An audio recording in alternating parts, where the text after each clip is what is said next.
இப்போ உள்ள காலங்கள்ல பெரும்பாலான ஃபங்ஷன்ஸ்ல எல்லாத்துலயுமே தீம்ஸ் கேக்க தான் பயன்படுத்துறாங்க. தீம்ஸ் கேக்க பொறுத்தளவுல பலவிதமான கலர்ஸ், அப்புறமா பலவிதமான சிந்தெடிக்ஸ் எல்லாம் அதுல ஆட் பண்ண வேண்டியதா இருக்கு. அது நேச்சுரலாவும் இருக்கு, இன்நேச்சுரலாவும் இருக்கு. நேச்சுரலான கலர்ன்னு பார்த்தோம்னா நம்மளுக்கு இயற்கையா கிடைக்கக்கூடிய மஞ்சள், பீட்ரூட், ஸ்பினாச், சாஃப்ரான் இதுல இந்த இருக்கக்கூடிய கலர்ஸ் பயன்படுத்துறாங்க. அது மட்டும் இல்லாம காக்கினல் இன்செக்ட் அப்படிங்கிற இன்செக்ட ட்ரை பண்ணி அதுல இருந்து ரெட் கலர் வந்து பயன்படுத்துறாங்க.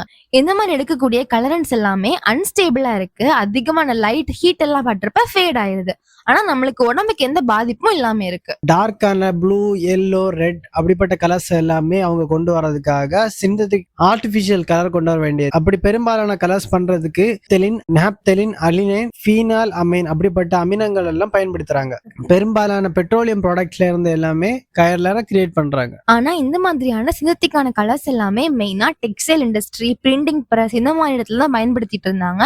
இது ஹியூமனோட கட் சிஸ்டத்துக்கு பாதிப்பு தரக்கூடியதா இருந்துட்டு இருக்கு.